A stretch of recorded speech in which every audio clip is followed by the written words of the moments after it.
All right, we are back with Xander to talk about what's going on in the power armor and exoskeleton building hobbyist community. All right, where would you like to start? There's a couple of friends I want to bring to the attention of everybody, if they're not already aware. One of my friends, Ray, he's built a power armor suit verbatim with its frame and everything, but he uses mini gear servos or gear motors to basically open and close the entire thing. His YouTube is Siege 101. I'd look into him, but he uses his suit for cosplay and overall great guy. But the way that he used gear motors to actually open and close the entire suit is something to look into and possibly adapt to your own suit. Apart from that, there's a fine line between people who are making Iron Man style exoskeletons and then power armor style exoskeletons. I can sit here and name drop for the next while, which I probably will. But let's see. There's my good friend Nikolai. His screen name is Tech Master. You're already aware of him. But he's Elon making Musk. What was that? Elon Musk. I love Elon Musk. I sometimes comment, wait, you're Tech Master. Wait, you're not Elon Musk. But this guy, he's made an Iron Man suit. He's working on his Mark II right now, but he's compacting everything. He's made a flamethrower that just go to Instagram or TikTok and type in Tech Master. You'll see what I'm talking about. But he is making an Iron Man suit that's more compact and more realistic. There's one guy I haven't seen posting a little bit on YouTube. I'm not sure if you're aware of him, but he goes by Flight Industries. It's an older gentleman who's making an Iron Man suit or power armor out of aluminum. He works at a machine shop, and then he's using water pressure to control the motors and everything. It's way out of my league. You'd have to look at it to see what he's talking about. He explains it a lot better. It doesn't have quite the strength as what electricity would put through, but it mimics the hydraulics in a way using the same concepts. But apart from that, main ones I want to drop real quick is Ray, Tech Master. We've already talked about Contrafact Studios. Those guys are pretty awesome. They have like 7 suits they've been making the past couple of years, but the majority of them are passive exoskeletons. Well, we were not recording when we talked about Contra. Oh, we weren't? We weren't. That was in between. Oh, okay. That was just us chatting in between. So you want to go through Contra? Okay. Yeah. Contrafact Studios. Their other YouTube is called Nomad Contrafact, but they're on Instagram as well. It's crazy Russian guys building stuff with basically next to nothing. And they've made a lot of passive exoskeletons, doesn't require energy at all. And one of them is a pneumatic passive exoskeleton, where it takes the pressure for each step and it recharges their air tank, and then that redistributes that to the step when it does recharge. So it takes the weight off of the user, and then it also gives them basically a pneumatic system that recharges with every step that they take. And it's crazy to think about, but you definitely do need to have subtitles on to understand what they're saying. But it's crazy in regards to all that. There's a bunch of other makers, like my buddy Inventing Things. He's making more of a wooden exoskeleton frame. He's getting pretty good on that. And then I haven't talked to him in a while, but Roosevelt McCowan, his screen name on YouTube is Rashawn64. But he's made a exoskeleton that uses 3-axis gyros to self-balance the suit whenever, like, he told me a story of when he was testing it out, his little brother came up and bumped his suit, and the suit automatically adjusted and like basically squared up on his little brother while he was right there and just scared the living daylights out of him. I should have been there. It was the way he tells is hilarious. But he basically ran those 3-axis gyros in every joint, 2 linear actuators, so it's constantly keeping the suit upright. He said he puts entries in the code to basically stop it from overextending joints and muscles and everything. So that's another thing to look into. And you have anybody in mind right now? I'm kind of not used to talking this much, so I'm wearing out. It's fine. I'm glad to go through any of the guys you really want to talk about. Yeah, there's like 17 of them, so it really depends on how much time we have. Well, Everyone's aware. Zoom still What was hasn't that? kicked us. Zoom still hasn't kicked us off, so I think we've got all the time we want. Sweet.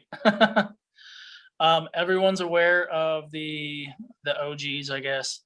Hacksmith, when he used pneumatic power to curl like 325 pounds, and then he squatted a car.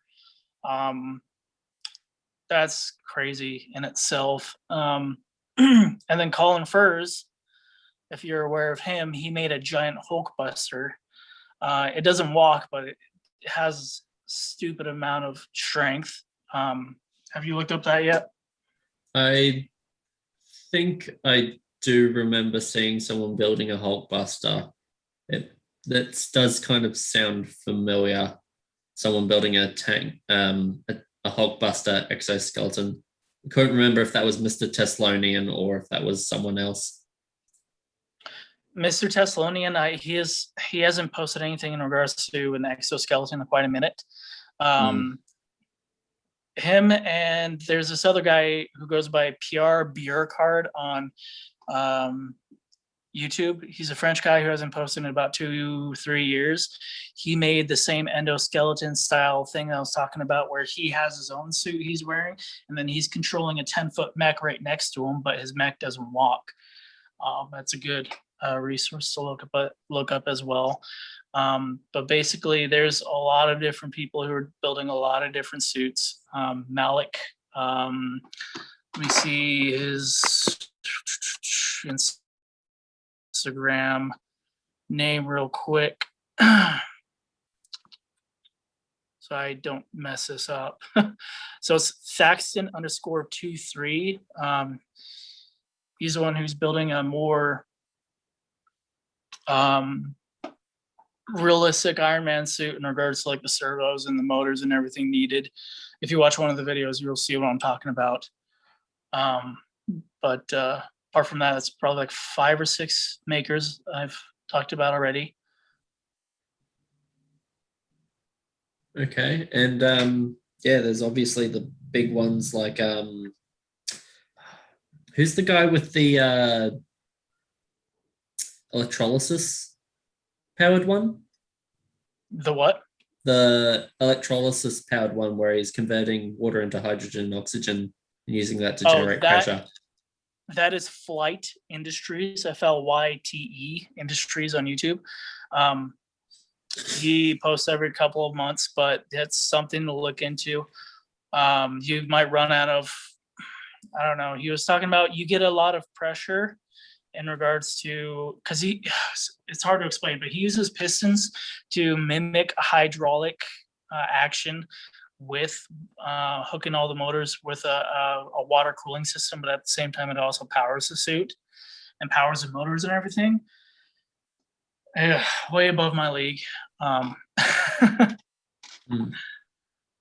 I thought that was like Alex Labs or something, or the Russian guy. Alex is actually using hydrogen power to make his suit work. Another guy that I'm aware of, he's pretty famous on TikTok, who does the same thing. He's Kamen the Creator.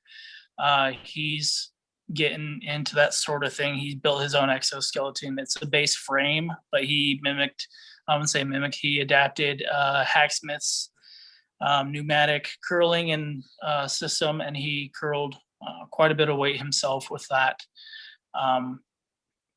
But yeah, those two I'd recommend looking up at TikTok or just Google them. They'll pop up. Everyone's pretty aware of other cosplayers that have gotten pretty famous in building Power Armor Iron Man suits. Emily the Engineer is also another one, and another one is. Do you know of any of these names I'm dropping, or are you aware of them? Most of them, yes. You said Emily the Engineer? Yep. That's Google one. that. I don't know that one. That's a first. Yeah, she's a part of what's called the Iron Legion. Herself and like 5 other people. God, I should really know all their names right now, but I'm just burning out from the day. But Malik is in the Iron Legion as well. They are all making Iron Man suits, but they're all using the same exoskeleton properties in regards to servos, motors, and everything to make everything run. All their helmets and everything open and shut, and they are working on, to my knowledge, levels of HUDs in their system.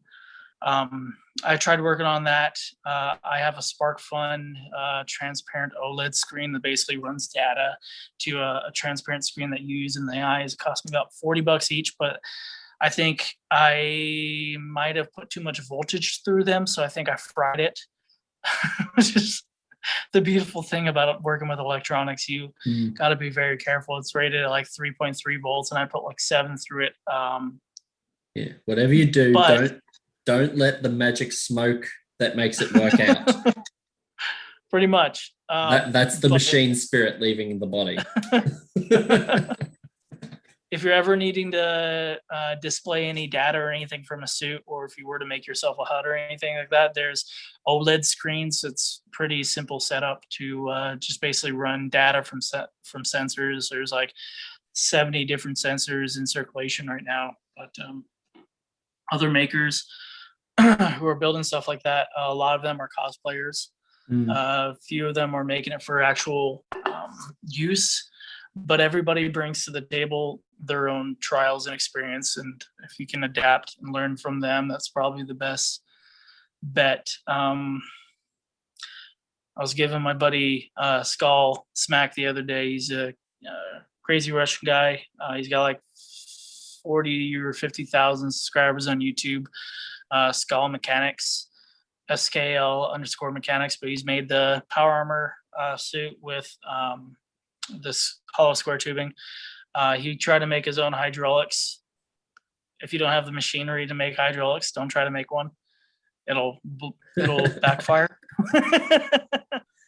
If you can make one, go for it.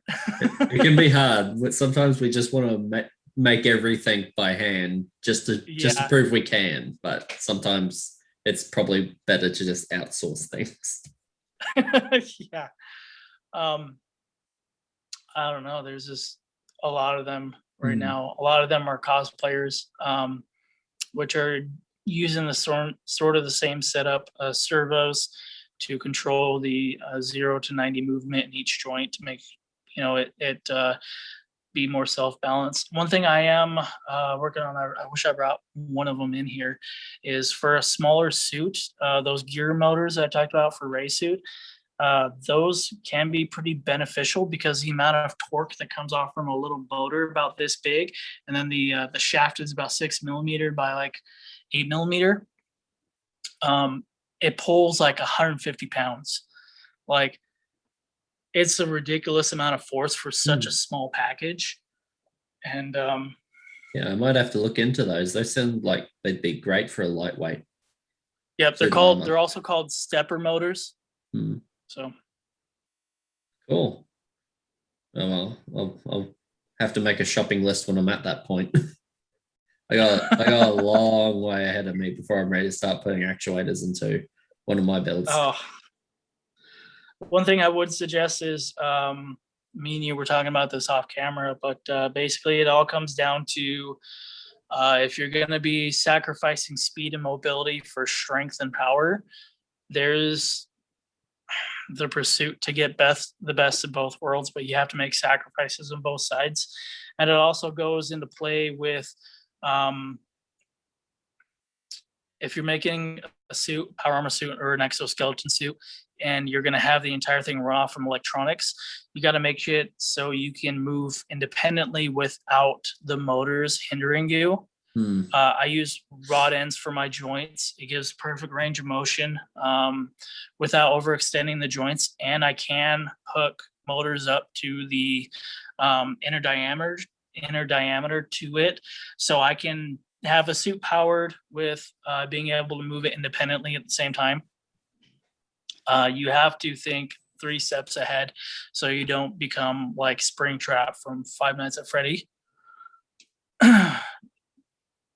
If you're aware of that.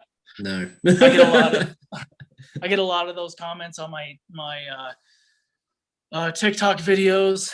One of them's like 120 or 130,000 views, and like half of the comments of like RL's Five Nights at Freddy's was basically there's a guy named William who made like an exoskeleton, a giant furry bear that he walks into, but he gets trapped in the entire thing, and the system is a spring. So basically when that spring failed, it killed him and trapped him inside, and his body haunts the entire system. But it's basically, if you look up Five Nights at Freddy's Springtrap, you'll see what I'm talking about. That game that is just jump scares. Yeah. Oh, now I remember. I had a mental blank. Yeah, that's like everybody's worst fear is getting caught in the entire thing. I did a live stream a couple weeks ago where I ended up getting stuck in my suit for like 15 minutes, and Ray gave me so much smack. Like he called it beforehand. He said that, basically I'm going to get trapped in my suit because of how bulky and over excessive it is. And he was right. I got trapped for like 15 minutes. So yeah, I listened to that. It was quite scary. Yeah. Yeah. But you have anybody you want to bring up? Well, since we talked about outsourcing, we should. How about was it Installation 00? The Halo guy who's gonna be building his mostly through outsourcing. Oh, that guy. Yeah, it took a second to recognize what you're talking about. I don't know too much about that guy's background. I hope in the best. But I've obsessed about exoskeletons and power armor for quite some time, and I've only gotten a hold of, like, let's say 20 people over the entire world that are actually building stuff like this. I would suggest, I'm not, I don't have any ill will against the guy. I just don't know anything about him to say he's gonna, go far, which I hope he does. A lot of people are stuck in the designer stage when in all reality, at some point you got to stop designing and you got to start doing, because a lot of people, they break their own hearts. They design all these things step by step. When it comes down to it in the actual manufacturing and fabricating everything, plans go out the window in a heartbeat. Like, even if you're a couple millimeters off, that could ruin and change everything. So, and the little details that look good on paper, but then when you put it on and you realize it doesn't work, like, I've looked at some people's designs and I'm just looking at it like, I don't think that's going to work in the real world, mate. And I just haven't, but I kind of like keep my mouth shut, because maybe they also see the same problems that I do and they've already got a workaround. So I kind of like, I'll just see what they can do. But Installation 00, he he understands that people are skeptical. He even did a interview about his project, and he's like, yeah, if he heard someone else said, if he heard someone else claim that they were going to build Mjolnir, he'd be very skeptical as well, which is like that's the most normal response, and he gets that. But he's slowly starting, and I'm really enjoying watching him work on like the heating and cooling systems and the underlayers and stuff. That's been fascinating, and that's been fun to watch. But yeah, he's I've got he responded to a message I left him about offering to get in contact with him to help him troubleshoot and maybe talk design. So he then just was like, yes, get in touch with me and we can have a chat about it. But I'm like, great. So how do I get in contact with you now? but but yeah, well, he's not the easiest person to get a direct line to, because there's so many people trying to get in contact with him. It's just noise. Oh yeah.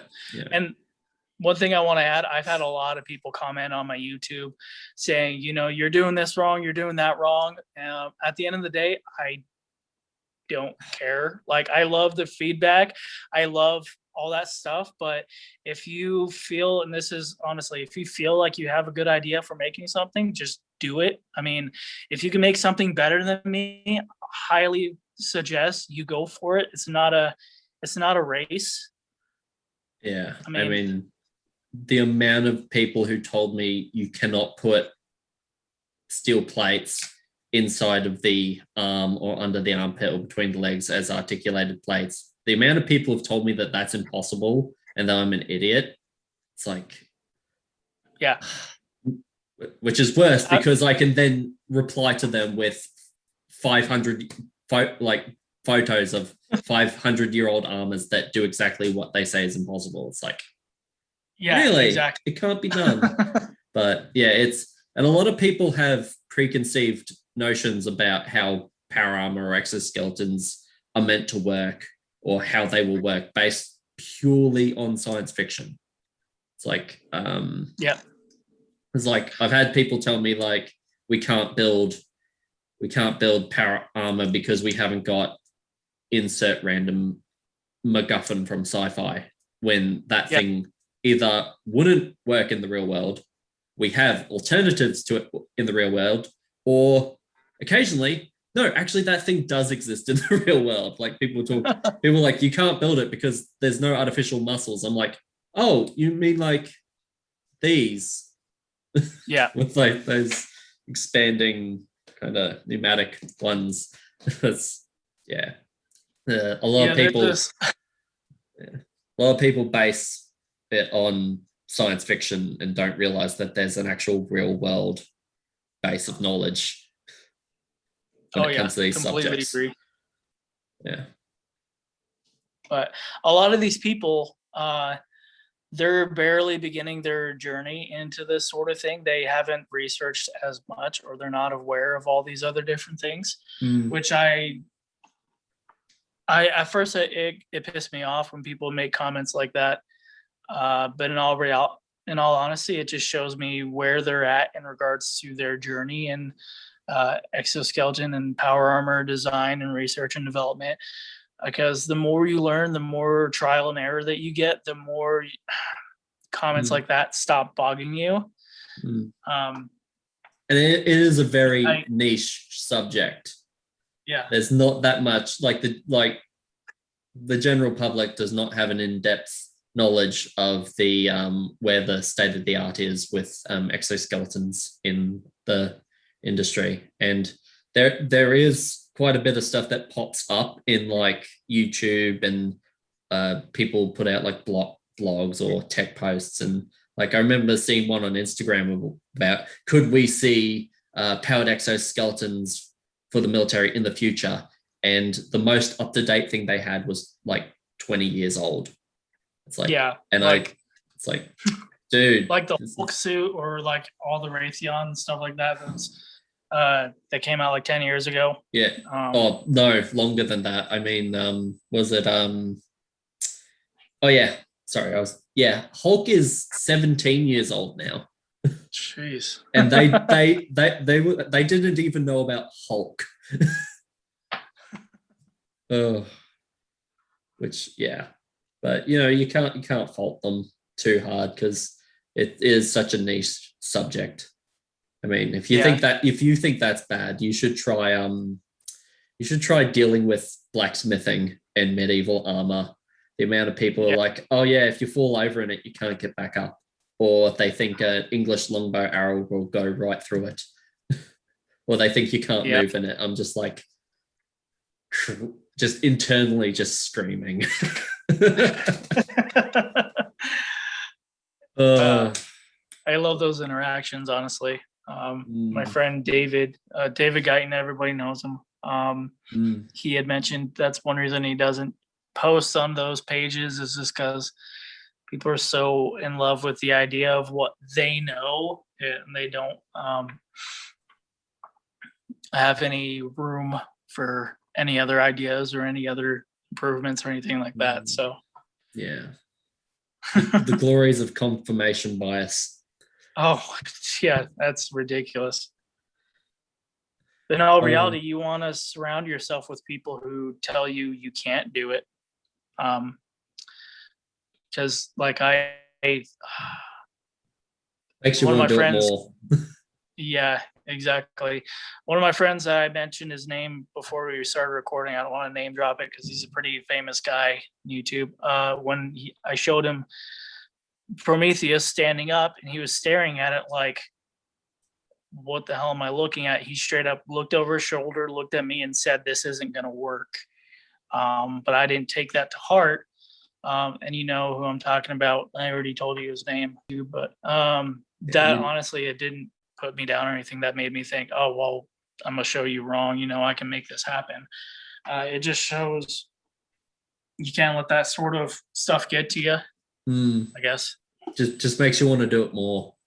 Yeah. Like Arnold Schwarzenegger when people told him he'd never make it in bodybuilding because it's an American sport.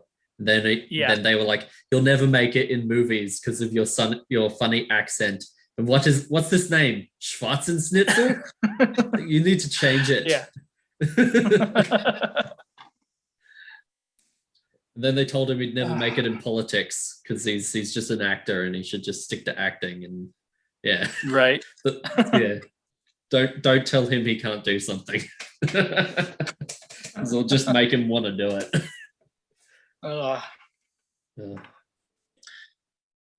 Yeah, I mean, there's a lot of different names, and I know I missed a lot of people, and I could sit there and talk for quite a while on everyone's individual accomplishments and stuff like that. But just try to study for people who are looking into this sort of thing. I would try to study or be real with yourself. Be honest with yourself. What do you want to make? What's your suit gonna be for? And how are you going to do it, sort of thing. But yeah. Yeah, like, are you going for functional or are you trying to replicate something from media?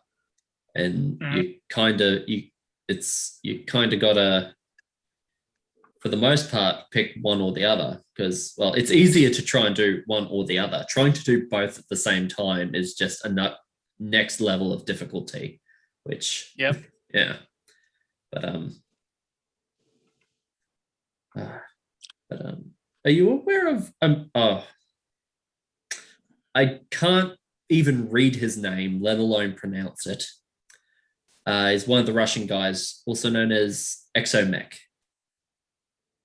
Yeah, so that Exomech is actually one of the same guys who so Contrafact Studio has a team of like 5 people, and Exomech is one of the guys on their team. I'm aware of them, and I follow the Facebook posts that they do as well. Yeah. I can't pronounce the name either. I can't even read the name.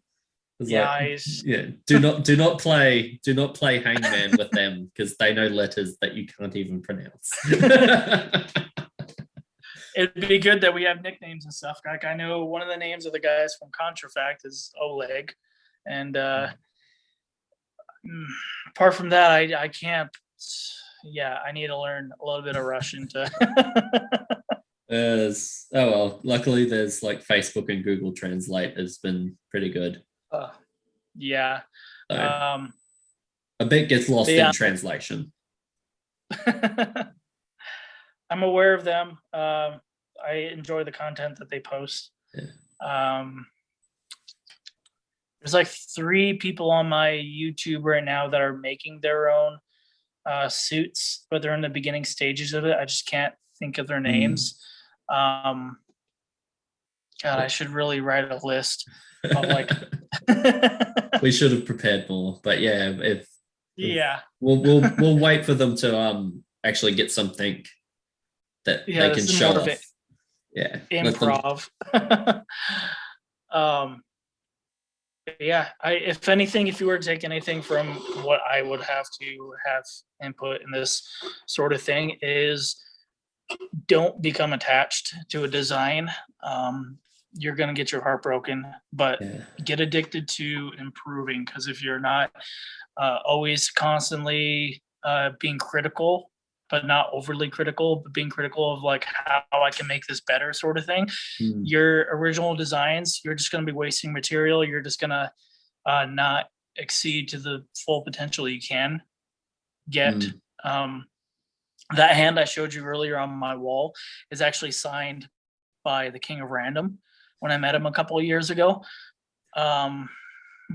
Yeah, but I was gonna have a full suit based on that style of like, just copying old and armored glove style thing, really light plates and stuff like that. But I end up scrapping that because I got a better idea of the big bear paw hands that I brought up or I showed you guys earlier. If you're not willing to evolve or adapt or learn, then you're just gonna consume yourself and you're just gonna become depressed and stuff like that. Yeah, and technological and design dead ends do happen. I mean, the amount of dead ends I've had with trying to create my own fully enclosed exoskeleton has been, it's been monstrous. The scrap pile would probably end up way more than the final product. But because sadly I didn't. And as soon as I got through figuring out how to make the armpit, I suddenly gained access to a bunch of really good photo archives of how it was done historically from the inside and outside. I'm just like, oh my God. Yep. That's generally how it goes. But yeah, you can come up with your own ideas, but research, and if you can find an existing proven design, it's such a leap forwards. And don't be afraid to go back and start again if you start really running into massive design limitations. Because if you make one change, then if something's not quite right and you keep making concessions to like accommodate those little problems, eventually it just keeps getting worse and worse and worse and snowballs. But yeah, like I completely agree. Another thing I would probably mention is I know talking to a few people, I feel like they think that once they get their suit of para armor done, that suddenly they're going to be given military contracts or something, or they think that it's going to make them rich. And I worry for these people that they think it's going to make them rich and famous. And I mean, it might. I'm not going to say it won't happen. I mean, look at the hacksmith.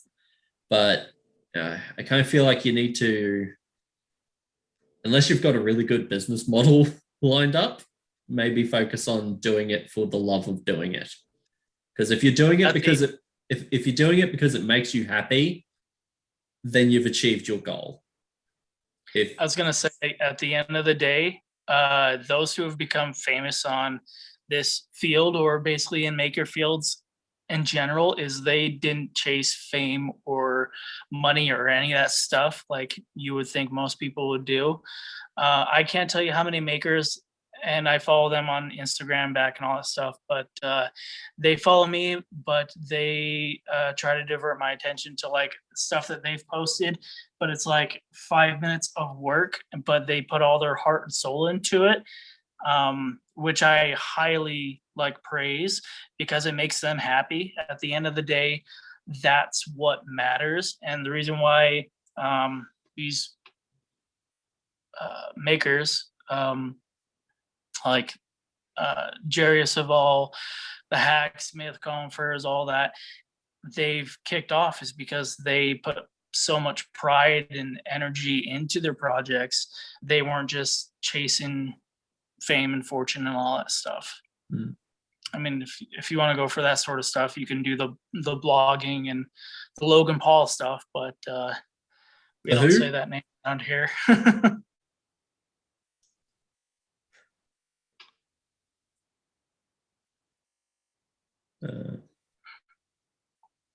That was the end of that. Yeah. So I also just had a complete mental blank. Yeah, I think we're nearing the end of what we can contribute to this podcast. Perhaps in the future we'll have a better setup. Maybe. All right. Well, I'm going to go work on my armor and hopefully get some good progress this weekend, and hopefully sooner rather than later I'll be able to wear it. And same to you. And I can't wait for that. Oh, you think you can't wait? I definitely can't wait. I'm like, I just need it to be done. When will it end?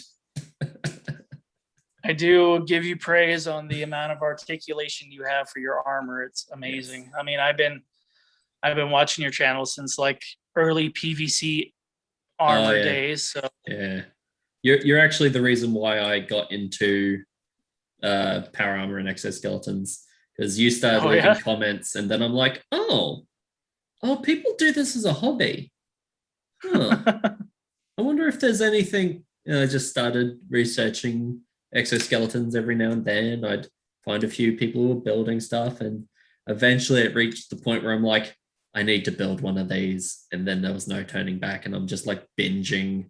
I'm like going on YouTube, and I'm like putting in searches, filter out anything under 20 minutes, get like huge industry lectures on the tiniest little details, and just binging just binging information on exoskeletons. And it's just just like designing in my head, and like on Instagram, dude, honestly, looking at people's designs, saving ones that I think are functional, and like, right, I'm going to copy that. I'm going to use that. I'm going to see how that turns out, and like just compiling everything. I was the same way. I drove myself crazy for like a year and a half of constantly researching before I started my own thing. And then it hit me. All my plans sucked. Use someone else's. So I had to restart. I had to keep on evolving from that. So research. Research is so much faster than trial and error. Oh yeah, definitely. But you got to embrace the trial and error too. Yeah. I mean, yeah. Yeah. Anyways, I'm gonna get going. Thanks for having me on here. No worries. Hopefully I can get this edited eventually with what free time I have. It'll be posted when it's posted. Yeah. All right. I'll see ya. Have a good one. Take it easy, bud. Bye. Later.